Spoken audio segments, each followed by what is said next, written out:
Bismillahirrahmanirrahim.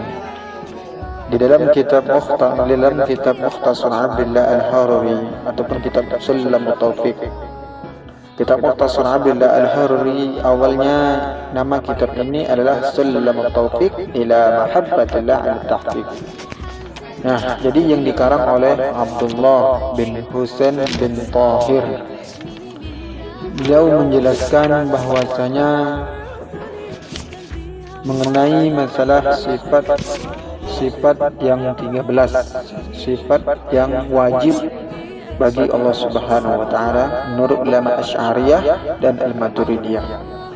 Nah, jadi berdasarkan uraian makna syahadah pertama di atas, para ulama menjelaskan wajibul aini bagi setiap muslim mengetahui dan meyakini bahwa Allah Subhanahu wa taala memiliki 13 sifat yang wajib, yaitu menurut ulama Asy'ariyah dan Al-Maturidiyah, atau 20 sifat menurut ulama Asy'ariyah dan mutakhirin. Nah, kenapa? Karena 13 ataupun 20 sifat tersifat disebutkan dalam Al-Quran dan hadis secara berulang-ulang. Nah, baik secara lafaz maupun makna, karena sifat-sifat tersebut dapat diketahui dengan akal. Nah, yang pertama sifat itu adalah yang wajib bagi Allah Subhanahu wa taala itu adalah al-wujud. Artinya bahwa Allah Subhanahu wa taala itu maujud, pasti ada, tanpa ada keraguan sama sekali akan adanya Allah Subhanahu wa taala. Allah Subhanahu wa taala berfirman, "Afillahi syak." Ini dalil al-wujud. Afillahi syak, tidak ada keraguan akan adanya Allah Subhanahu wa taala. Inilah bukti adanya Allah Subhanahu wa taala secara akal adalah adanya alam semesta ini. Kemudian al-qidam, artinya bahwa Allah Subhanahu wa taala qadim, yaitu azali, yakni adanya Allah Subhanahu wa taala tanpa ada permulaan. Allah Subhanahu wa taala berfirman, "Huwal awwalu," hanya Dia Allah Subhanahu wa taala al-awwal yang ada tanpa permulaan. Secara akal Allah Subhanahu wa taala pasti azali. Sebab apabila dikatakan tidak azali berarti Allah Subhanahu wa taala hadis, adanya permulaan, dan itu berarti membutuhkan pada sesuatu yang menjadikannya ada, dan itu berarti makhluk. Kemudian al-baqa, artinya kekal, keberadaan tanpa akhir dan penghabisan. Allah Subhanahu wa taala berfirman, "Wa yabqa wajhu rabbika dzul jalali wal ikram," dan kekal zat Tuhanmu yang memiliki keagungan dan kemuliaan. Nah, jadi secara akal seandainya Allah Subhanahu wa taala tidak bersifat baqa, tentu alam ini tidak akan ada. Tetapi faktanya alam ada, maka terbuktilah keabadian Allah Subhanahu wa taala. Yang keempat, al-mukhalafatu lil hawadits. Makna al-mukhalafatu lil hawadits artinya Allah Subhanahu wa taala tidak menyerupai makhluknya baik dari satu segi maupun di semua segi.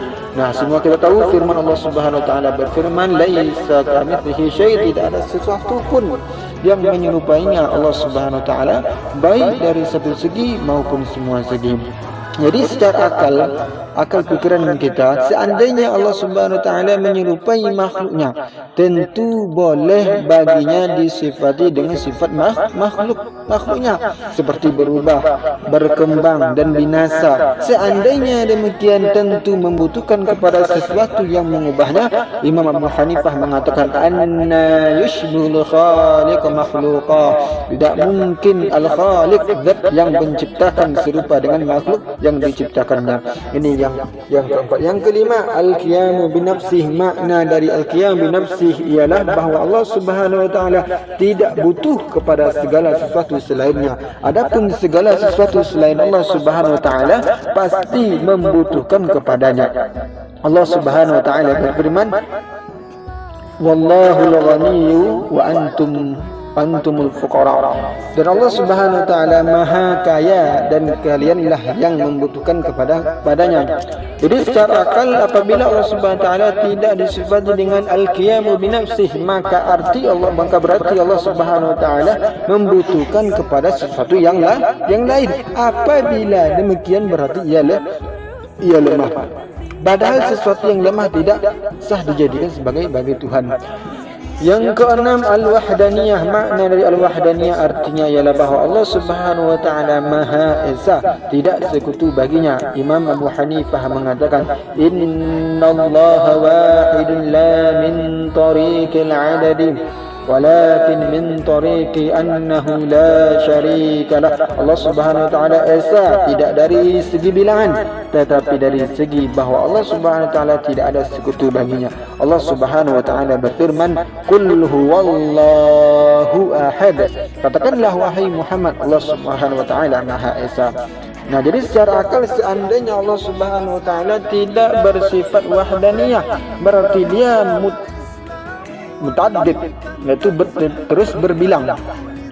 Dan apabila Allah Subhanahu wa taala berbilang, tentu alam ini tidak akan teratur. Akan tetapi kenyataan alam semesta ini teratur. Maka Allah Subhanahu wa taala pasti bersifat wahdaniyah.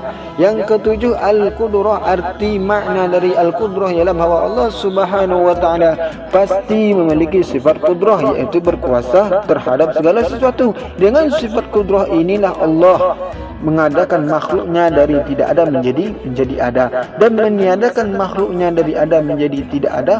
Allah Subhanahu wa taala berfirman, wa huwa ala kulli syai'in qadir. Dialah Allah Subhanahu wa taala yang maha kuasa atas segala sesuatu. Nah, jadi secara akal kita katakan bahawa seandainya Allah Subhanahu wa taala tidak berkuasa terhadap segala sesuatu, berarti Allah Subhanahu wa taala lemah. Apabila Allah Subhanahu wa taala lemah, tentu tidak akan ada alam semesta. Namun kenyataan alam semesta jelas-jelas ada, seperti yang disaksikan dengan mata kepala kita. Dengan demikian terbuktilah secara akal bahawa Allah Subhanahu wa taala maha kuasa terhadap segala sesuatu. Ini yang ketujuh. Yang kedelapan, al-iradah.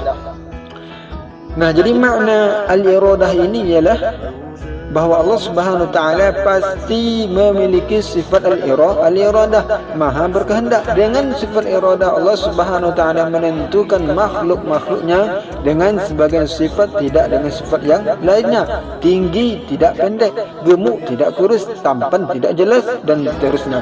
Dengan sifat iradah, Allah Subhanahu wa taala juga menentukan makhluk dengan waktu tertentu, tidak dengan waktu yang lain, dahulu tidak sekarang, besok tidak sekarang, hari ini tidak kemarin, dan seterusnya. Dengan demikian, apapun yang terjadi di alam semesta ini adalah terjadi dengan kehendak Allah Subhanahu wa taala. Segala sesuatu yang dikehendaki oleh Allah Subhanahu wa taala pada azal pasti terjadi, dan segala sesuatu yang tidak dikehendaki oleh Allah pada azal pasti tidak terjadi. Rasulullah sallallahu alaihi wasallam mengajarkan kepada putrinya wirid sebagai berikut, masyaallahu kana wa ma lam yasha lam yakun. Apapun yang Allah kehendaki pada azal maka pasti terjadi, dan sesuatu yang tidak Allah kehendaki pada azal pasti tidak terjadi. Secara akal, kalau seandainya Allah Subhanahu wa taala tidak memiliki sifat iradah, maka pastilah alam semesta ini tidak akan ada, karena adanya alam semesta dengan segala bentuk dan sifat-sifatnya pasti membutuhkan pada zat yang menentukannya pada bentuk dan sifat-sifatnya tersebut. Nah, jadi dan kita tahu persis bahawa kita bukan orang yang menentukan bentuk dan sifat-sifat yang ada pada diri kita sekarang. Dengan demikian terbukti bahawa yang menentukannya adalah Allah Subhanahu wa taala yang memiliki sifat iradah. Kemudian yang kesembilan, al-alim. Al-ilm maknahu Allah Subhanahu wa taala disifati dengan sifat ilmu. Ilmu Allah Subhanahu wa taala tidak serupa dengan ilmu makhluknya. Ilmu Allah azali abadi, tanpa permulaan dan tanpa akhiran, tidak bertambah dan juga tidak berkurang, tidak berubah-ubah, tidak didahului dengan kebodohan. Dengan sifat ilmunya Allah Subhanahu wa taala mengetahui segala sesuatu yang telah terjadi, yang sedang terjadi, yang akan terjadi sampai tidak ada akhirnya, dan mengetahui sesuatu yang tidak terjadi seandainya terjadi, bagaimana terjadinya Allah Subhanahu wa taala mengetahuinya. Allah Subhanahu wa taala berfirman, wa annallaha qad ahata bikulli syai'in 'ilma, dan sesungguhnya Allah Subhanahu wa taala ilmunya benar-benar meliputi segala sesuatu. Nah, jadi secara akal kita, seandainya Allah Subhanahu wa taala tidak disifati dengan sifat ilmu, berarti disifati dengan sifat sebaliknya, yaitu bodoh. Padahal bodoh adalah sifat kurang dan tidak layak bagi Allah Subhanahu wa taala. Hadirin yang dimuliakan oleh Allah Subhanahu wa taala. Kita lanjut yang ke-10, al-hayat. Makna dari al-hayat adalah Allah Subhanahu wa taala sifat hayah, yaitu hidup. Hidupnya Allah Subhanahu wa taala tidak seperti hidupnya makhluk. Hidupnya Allah Subhanahu wa taala azaliyah abadiyah, tanpa permulaan dan tanpa akhiran. Hidup Allah Subhanahu wa taala tidak membutuhkan ruh, daging, apalagi tulang dan darah. Berbeda dengan makhluknya yang tidak dapat tanpa unsur tersebut. Allah Subhanahu wa taala berfirman, Allahu la ilaha illa huwal hayyu. Allah Subhanahu wa taala tiada Tuhan selainnya yang maha hidup. Jadi secara akal kita, seandainya Allah Subhanahu wa taala tidak memiliki sifat al-hayat, tentu tidak akan bersifat al-qudrah, yaitu berkuasa, al-iradah berkehendak, ilmu mengetahui. Sebab sifat-sifat ini tidak memiliki oleh Allah Subhanahu wa taala sesuatu yang mati.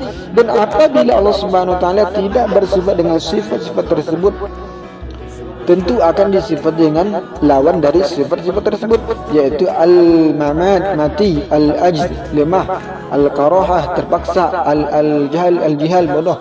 Padahal seluruhnya merupakan sifat kurang yang tidak layak bagi Tuhan kita. Dan seandainya Allah Subhanahu wa taala tidak bersifat al-hayat, tentu alam ini tidak akan ada. Tetapi sebagaimana kita saksikan bersama bahwa alam ini ada, ini membuktikan bahwa Allah Subhanahu wa taala maha hidup.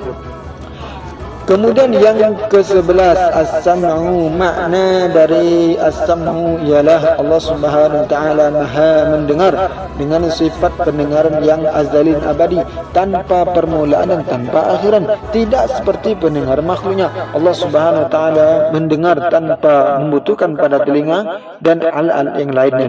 Dengan pendengaran dan Allah Subhanahu wa taala mendengar segala sesuatu yang ada di alam ini, dan tidak ada sesuatu pun yang tersembunyi dari pendengarannya. Secara akal, apabila Allah Subhanahu wa taala tidak bersifat maha mendengar, maka berarti ia tuli. Sementara tuli adalah sifat kurang yang tidak layak bagi Tuhan. Maka mustahil Allah Subhanahu wa taala tidak bersifat mendengar, dan terbuktilah bahwa Allah maha mendengar. Kemudian yang ke-12, al-basar. Makna dari al-basar ialah Allah Subhanahu wa taala maha melihat terhadap segala sesuatu dengan penglihatannya yang azali dan abadi, tidak butuh pada mata atau alat-alat lainnya. Tidak seperti penglihatan makhluknya yang butuh mata atau alat-alat yang lainnya. Allah Subhanahu wa taala berfirman, wa huwas samiul basir. Dia Allah Subhanahu wa taala maha mendengar dan lagi maha melihat. Jadi secara akal kita, seandainya Allah Subhanahu wa taala tidak bersifat maha melihat, maka berarti ia buta, dan buta Allah adalah sifat kurang yang tidak layak bagi Allah Subhanahu wa taala. Ya, jadi maka mustahil bagi Allah Subhanahu wa taala bersifat dengan buta, dan terbukti bahwa Allah Subhanahu wa taala maha melihat. Yang terakhir yaitu al-kalam. Makna dari al-kalam ini ialah Allah Subhanahu wa taala berfirman dengan kalam yang azali dan abadi, tanpa permulaan dan tanpa akhiran. Karena kalam Allah bukan berupa bahasa, huruf atau suara, tidak seperti perkataan makhluknya yang pasti berupa bahasa, huruf dan suara. Nah, jadi dengan sifat inilah Allah Subhanahu wa taala memberikan perintah ataupun larangan, janji dan ancaman. Allah Subhanahu wa taala berfirman, "Wa kallamallahu Musa taklima." Dan Allah Subhanahu wa taala benar-benar mendengarkan kalamnya kepada Musa. Jadi secara akal, apabila Allah Subhanahu wa taala tidak disifati dengan sifat kalam, berarti ia disifati dengan sifat kebaikannya, yaitu bisu. Padahal sifat bisu adalah sifat orang yang tidak layak bagi Tuhan kita.